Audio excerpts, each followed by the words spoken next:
Welcome back to another class on Gemara Journey with Rashi. We are Masechet Berachot Daf Amud Bet. This will be part 6 of the Shiur.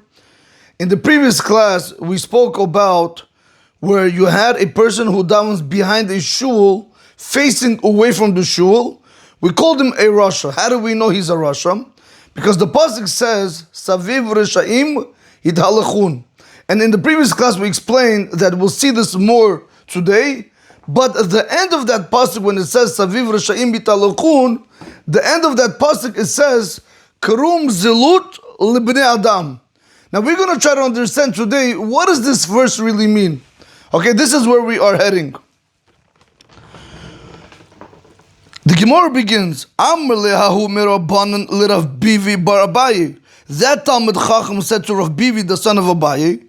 V'amri la Rav Bivi l'Rav Nachman bar Yitzchak, and some say it was really Rav Bivi who said it to Rav Nachman bar Yitzchak. My krum zilut lebnei Adam.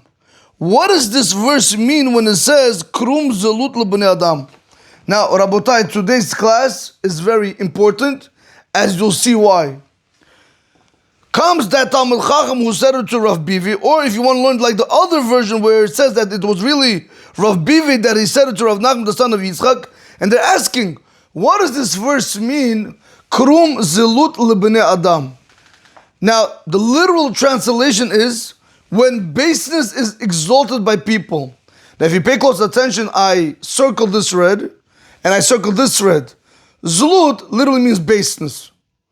Kurum, when something is exalted. Libnei Adam, by people or amongst people. However, we want to go ahead today and we want to see a deeper insight into David HaMelech when he said, Saviv Yerushaim Italechun, Kurum Zilut Libnei Adam. We want to see a deeper understanding and what this verse means today, Be'ezrat Hashem. So before we're going to go ahead and we're going to do that, let's go to the back of the book in Sefer Mikraot. In the Torah or Hashalom, he says, look into Perik Yud Bet in Pasuk Tet. In Torah or Hashalom, it's Ot Zayin. So we're going to go into the back of the book. I have it in the Sefer Mikraot on page Tetvav. The Pasuk says like this, Saviv Rishaim Bitalachun. The Rishaim, they go around. Kurum Zilut Lebnei Adam. When basis is exalted among people. David HaMelech was saying this to HaKadosh Baruch Hu. Now what does that mean? That's why it's very important to know the commentary on it. Comes the commentary and he says, you know what means Saviv? You know what over here the word when it says Saviv Reshaim Italachun? You know what that means? He explains. Sivivut ha'oni holchin ha'reshaim lebala'o hichinam. Around the poor person, the Rishaim, they walk and they want to swallow him for no reason. David HaMelech was referring to himself. He says, why are people coming after me? But then continues the verse and it says, Krum Zilut Lebnei Adam. Do you know what means Krum Zilut Lebnei Adam over here? He says, Kire'em hazolel lechol bnei Adam. Like a wild gluttonous ox that wants to eat people. Rabotai, this is the commentary. Just want to show you, whenever you're learning verses, there's so many words you could understand it. You know what David HaMelech is saying? This that we said yesterday. Shh.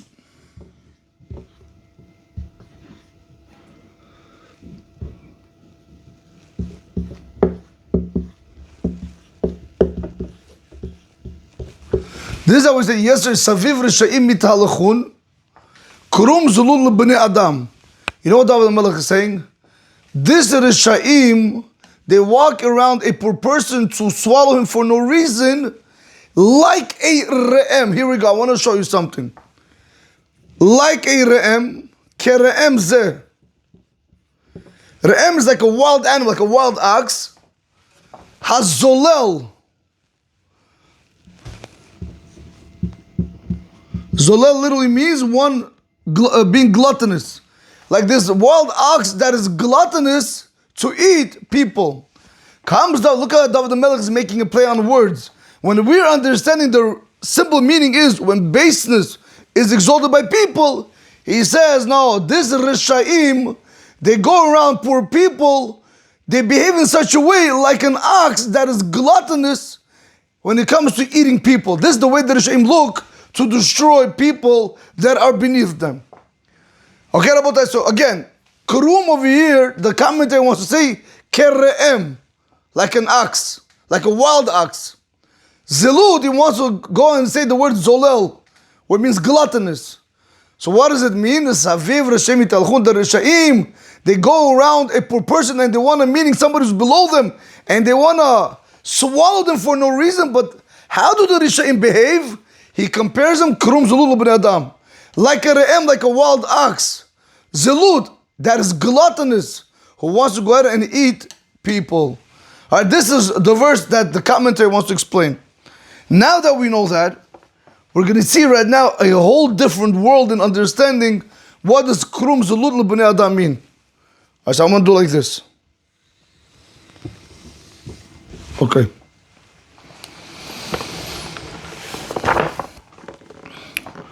So the Gemara asks a question. My Kirum Zelud B'nei Adam, what does this verse mean? Kirum Zelud B'nei Adam.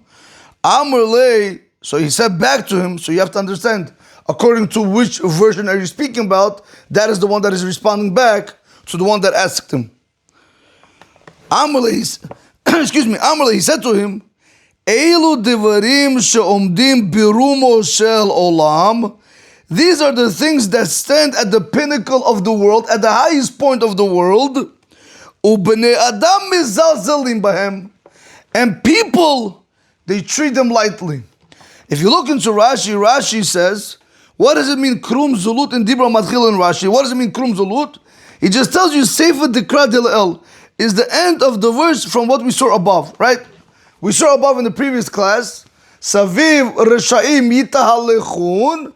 The end of this verse is Krum Zulut Lebnei Adam. Continues the next Rashi, and the next Rashi says like this.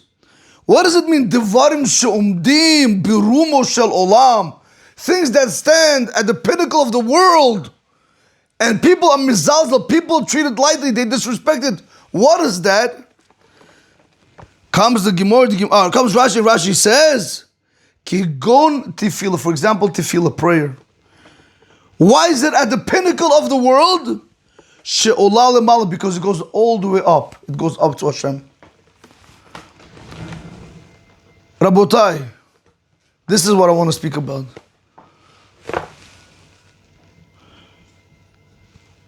Eilu divarim she'omdim berumo shel olam.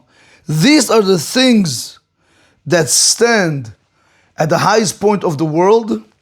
Ubnei Adam mizalzelim bahen, and people they treat it very lightly. How true is that? This is a clear Gemara. How many of us take tefillah serious? Whether it's going to be shacharit, mincha, or aravit. How many of us feel that we're connected to HaKadosh Baruch Hu when we're davening? That's what Rashi tells you. What is this thing that stands at the highest point of the world? Kigon tefillah she'olah lemala. Like prayer, for example, it's prayer which goes up. Now, I want to show you something. After seeing over here,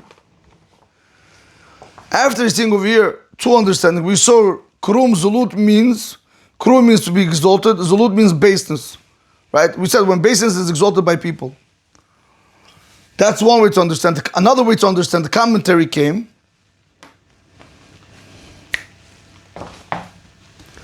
This is one way to understand it. Another commentary said, you know, means Krum Zulut, Kire'em Hazolel, right? This is the second way to understand it. Rabotai, ready for this? Another way you could go ahead and learn what does this pasuk come to teach us? What was David HaMelech really saying? Krum Zulut L'bnei Adam. You know what that means? Something which is at the Rome, something which is at the highest. See, I made the orange highlighter. The root word, something which is at the highest point of the world, which is tefillah. Ubnei Adam, Bnei Adam, mizalzelim, zalut from the word zal. See, I made it pink. Behem, people treat it lightly. Another way you could learn this pasuk when it says Krum Zulut L'bnei Adam comes to tell you something which is at the Rome, something which is at the highest point of the world, which is prayer, and people treat it lightly. That's what this pasuk means. Rabotai, this is the third way you can learn this verse.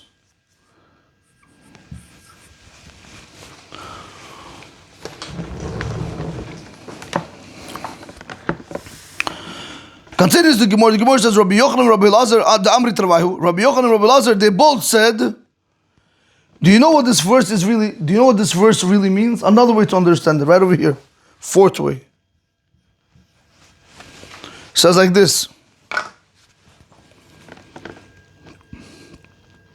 Rabbi Yochanan and Rabbi Elazar, the Amri Travahu, Rabbi Yochanan and Rabbi Elazar, they both said, Keven shenisarech adam labiriyot, since a person is in need of other people, panav mishtanot kikrum, his face changes like a krum.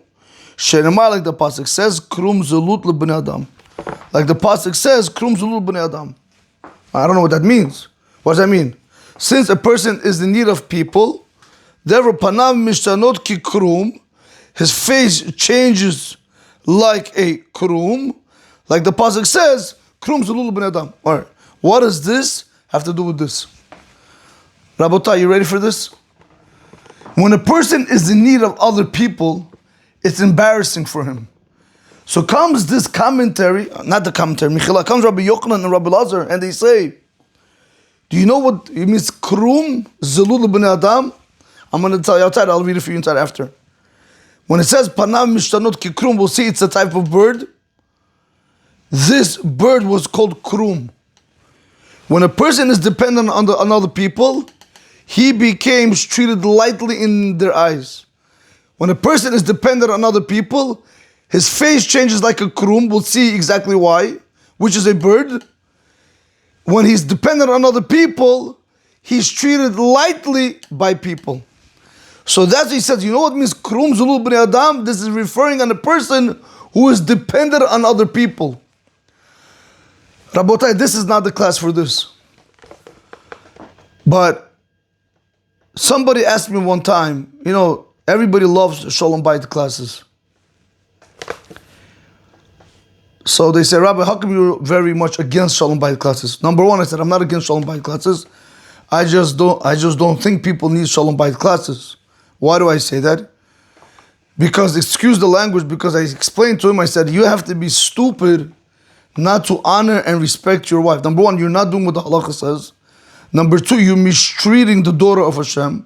Number three, this is your wife that takes care of you, that does everything for you, brings children to the world for you, raises them, carries them for 9 months, throws them for 9 months, goes through a whole body change just for you, and you want to know how to respect your wife? No, it's not common sense, no. The guy's like, oh, yeah, I never thought of it. So what are you thinking? What do you think, you're going to get Christina, she's going to be able to do the same job for you? That's your wife. She left her parents to come to you. Anyway, Rabbotai, why am I saying this? If somebody's in need of you, especially in this particular case that I'm speaking about now, when a woman needs parnasa, when a woman needs money from her husband, he shouldn't be stingy when it comes to giving it to her. He should have an open hand and give it to her openly. Because remember, when a person is in need of other people, they're embarrassed. And by you being stingy or not giving or showing you don't have, whatever the situation might be, what are you doing, Rabbotai? What are you doing? You're killing the person inside. You're making them embarrassed because every time she has to come, every time she has to ask. No, you have to come and say, look, here, this is money for you. Anything you need, can I help you with this? Rabbotai, that's your wife. One time Rabbi Mendel Kaufman Zatal, he was giving on Masechet Berachot, we had a couple over there in the synagogue, and he said, he was telling the Chatan and the Kala, he said, you are a king and she is a queen. In order for him to be a king, she has to treat him like a king. In order for her, your wife, to be a queen, you have to treat her like a queen. But if she's treating you like a king and you're treating her like a servant, so what kind of queen do you have? So that's what Rabbotai, we have to be very, very careful when it comes with our wives. Okay, let's get back into the Gemara.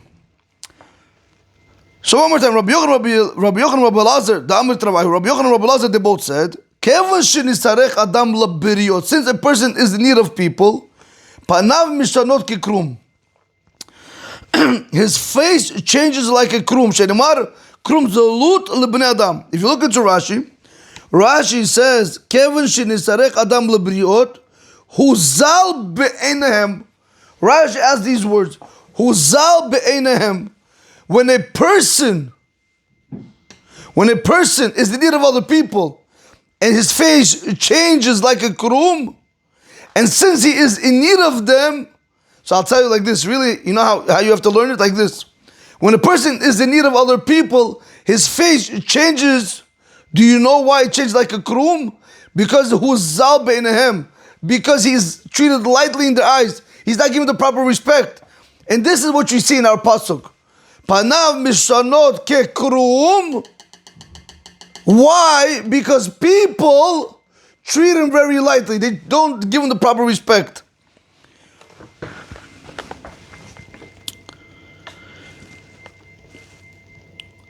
The Gemara asks a question. My krum, okay, I'm very happy. Now that you told me that if a person is in need of other people, you told me panav mishanot ki krum. Okay, what does this word krum mean? The Gemara says, Ki ata Rav Dimi Amar, when Rav Dimi came, he said, Of echad yesh bikarchei hayam. There is one bird by the port cities, ukrum shemo, and his name is Krum. Vekevan shechamaz zorachat, and since the sun starts shining, if you see there's an ot vav, you have to look into Hagot ve'tziyunim. In ot vav, you have to add the word alav. So you'll read it like this. Vekevan shechamaz zorachat alav, since the sun shines on him, on the bird, mitapech lekama gavanim, he turns to many colors. Same thing, this person, when a person is in need of other people, panav mishtanot ke krum, his face changes like this bird krum, which changes many colors when the sun shines on it. Why does the person's face change? Rashi says, since he's zal be'enehem, because in the people's eyes he is zal, he's treated very lightly with no respect.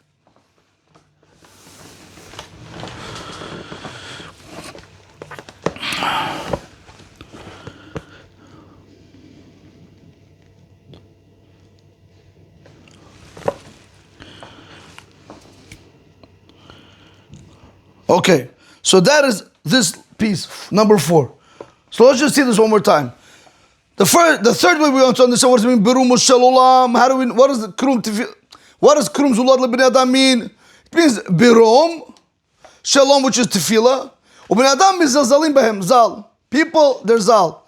They treat it lightly, prayer. Fourth way we want to understand it, what does Krum Zulad Lebnei Adam means? Very simple. Krum, this person that is dependent on other people, his face changes like this bird Krum, and this person is Zal, he's disrespected, he's treated lightly in the people's eyes. So we see over here another way we can understand the word Krum Zulut Lebnei Adam. It could also be referring to a bird that changes many colors. Now, let's move on to the next piece. Continue to Gemara. The Gemara says, Rabbi Ami, that we're still speaking about the person that is in need of other people. We're still on that subject.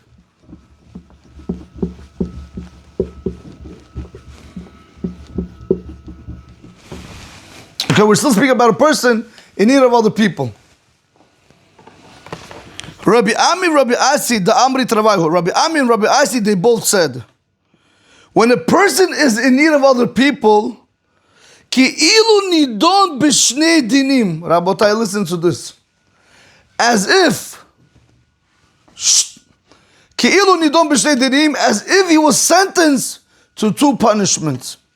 Now I want to show you something. Whenever you learn, we know that whenever it's din is like strict justice. Rachamim is mercy, right?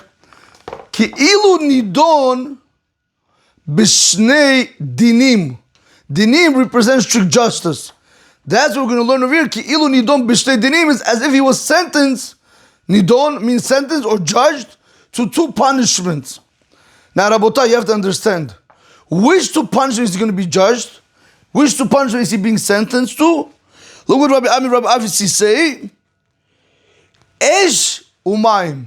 Fire and water. Fire and water, right over here. Fire, be'esh, u'b'mayim. We're going to see this right now. Fire and water. How do we know that? Shenemar, like the pasuk says, Hirkafta enosh leroshenu, banu be'esh u'b'mayim. Hirkafta enosh leroshenu, banu be'esh u'b'mayim. You have let men ride over us. This means you have let men ride leroshenu on our heads, basically over us. Banu, we have entered, or we have came. Ba'esh u'b'mayim, we have entered fire and water. What does this mean? What does that mean? If a person is in need of other people, you want to tell me he's sentenced to two punishments? Again, come Rav Ami and Rav Asi want to prove to you that same concept what Rabbi Yochanan and Rabbi Elazar was telling us. That when a person is in need of other people, panav mishtanot ki krum. His face changes like a krum. A person is embarrassed. Now, before we're going to conclude the Gemara, let's see the verse in the back of the book in Sefer Mikraot. In Torah Or Shalman Od Ched, he says, look into Tehillim, Perik Samech Vav, Pasuk Yud Bet.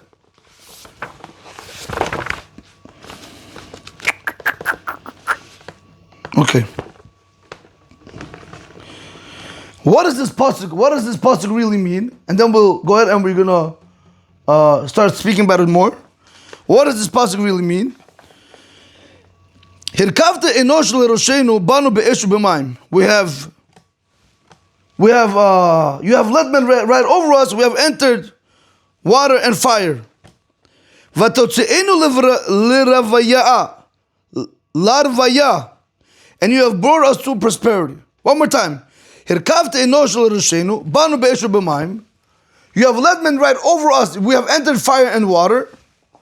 And then the continuation of that verse, which I didn't write over here, says, Vatotzeenu larvaya, and you have brought us to prosperity. If you look into the commentary over here, when it says harkafta, what does it mean harkafta? Return lamar hamshalta. He wants to say you had made people rule over us. Enosh, what it means people? What does it mean harkafta enosh? Who did Hashem make? Basically, in the simple language, means right, but who did Hashem make rule over us? Who is this people? Who is this Enosh? He says over here, Malchei kol uma ve'uma, the kings of every nation. Vetotzeenu ve'im kol ze sova davar hotzaat otanu l'rvaya v'lo keleinu biyadam. With all this, you took us out to prosperity and you did not leave us in their hands to be destroyed. He says l'rvaya. What means l'rvaya? It means l'svi'ah, to prosperity. So what do we see over here? So let's just understand the verse. Harkavta enosh l'roshen, you have made kings of other nations, of all the other nations, rule over us, over our heads. Banu be'esh u'b'mayim, basically we have entered to fire and water, dealing with them. However, then we said, the David HaMelech says, V'totzeinu l'rvaya, and then you took us out to prosperity. You did not let us get destroyed by staying with them. So that is the pasuk. Now, let's go back to the Gemara. If you look into Rashi says, what does it mean l'roshen over here? What does it mean l'roshen? Because remember, what just happened? You have to understand.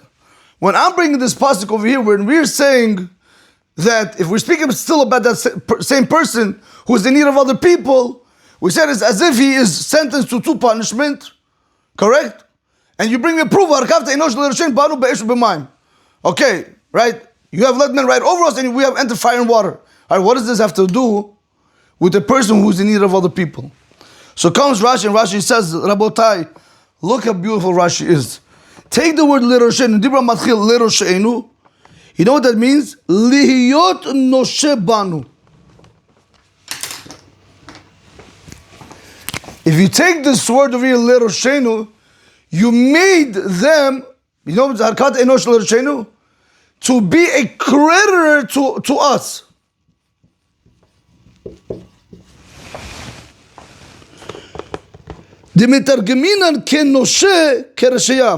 Because we translate the word kenoshe karsheya. Now watch this. Rabotai, let me just spell it correctly over here. Karsheya. If you take this word, Roshenu, he wants to say that if you translate this word Roshenu, you're going to get Noseh. Noshe. Do you know what this means? Arkavte enosh leroshenu. You have let men ride over us. You know what it means? Which men were riding over us? Another way to understand this, not like we were saying the kings. You have let men ride over us. What do you mean over us? Who were these people? They were creditors. It comes back into that same concept when someone is in need of other people. Because when a person goes out and he takes a loan from the creditor, and now if he cannot pay back loan, and when they're coming after him, then you're going to say, Banu ba'esh u'b'mayim. Now this person who's in need of the creditor, meaning he's coming after him, now he has entered fire and water. What does that mean, fire and water? I'll show you something over here. Rabotai, fire is red. If you see I made dots, fire is red, be'esh, u'b'mayim, white. Water is white, it's clear. We see from here a person in need, his face changes. Again, that same concept. That's from how we know from over here when it says, it means you have the people that are the creditors that have right on us. What does that mean, right on us? They came after us to collect the debt. And the problem is when they can't pay back, now they get embarrassed, their face changes. Banu be'esh b'mayim. What does it mean they came to fire and water? Not that they really came to fire and water. Their face changed from being normal skin color like peach, and it became be'esh, it became red. So we see another concept. We see the fifth concept over here when it comes to the whole concept of Kurum Zulul b'nei Adam. Again, going back to Rabbi Yochanan and Rabbi Lazar, what they said over here, Panav mishanot ki krum zulul b'nei Adam.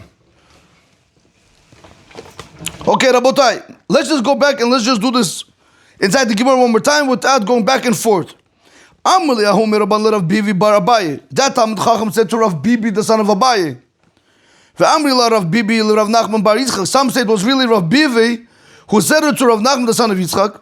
My krum zulul b'nei Adam. What does this verse mean? Kurum zelul b'nei Adam. Amalei said to him, Elu devarim shomdim berumo shel olam. These are the things that stand at the pinnacle of the world, which is prayer. Ubnei Adam mizalzalim bahem, and people they treat it lightly. Kurum tefila berumo shel olam, which is prayer. Ubnei Adam mizalzalim bahem. Where we see bnei Adam mizalzalim bahem in the tefillah. Rabbi Yochanan, Rabbi Lazar, they both said, since a person is in need of people, panav mishtanot ki krum. His face changes like a krum. Like the pasuk says, krum zulul b'nei Adam. A person who is in need of other people, his face changes like a krum. Rabotai, once he's in need of other people, what happens? People treat him lightly. They don't give him the proper respect. And that's why Rabotai is embarrassed. The Gemara asks a question, my krum, what does the verse krum mean? When Rav Dimi came, he said, there's one bird in the port cities. His name is Krum. And since the sun is shining on him, he changes to many colors. So this person that he's in need of other people, and when somebody's in need of other people and he's not treated the proper way, his face, Rabotai, also changes like the bird Krum. Krum, his face, which is the bird. And what do people do to a person who's in need of them? What do people do to the person who is in need of those people that are helping him? He is Zal libnei Adam. He's Zal. He's treated lightly in the eyes of the people. Rabbi Ami, Rabbi Asi, they both said, Ki'ilu nidon b'shnei dinim. It's as if he's judged. It's as if he was sentenced to two punishments. How do we know that? Very simple. Shenemar, like the Pasuk says, Hirkavte enosh l'rashenu, banu be'esh u'b'mayim. Hirkavte enosh l'rashenu, banu be'esh u'b'mayim. We have let men ride over us, we have entered fire and water. Rashi said, what does it mean l'rashenu? Understand that l'rashenu, the word kereshiyah, is really nosher, which means a creditor. A creditor which goes on top of people's head, that's going to make the people embarrassed, and that's bringing them to esh u'b'mayim. Red and white. Fire is red, water is white, meaning it's clear. A person who's normal, when he takes a loan, he's fine. But once you start coming after him, and he came back and he cannot pay back, that is what we're sentencing him to, is to two punishments. Which two punishments? Of the changing of the colors on his face, where normally he's regular color, peach or whatever, more or less pale. But now when you're coming after and he cannot pay back, he turns red. And it goes back to the same concept with Rabbi Elazar and Rabbi Yochanan that said, Panav mishanot kikrum. When somebody is in need of other people, his face changes like a krum. Rabotai, have a great day. Baruch Adonai le'olam. Amen ve'amen.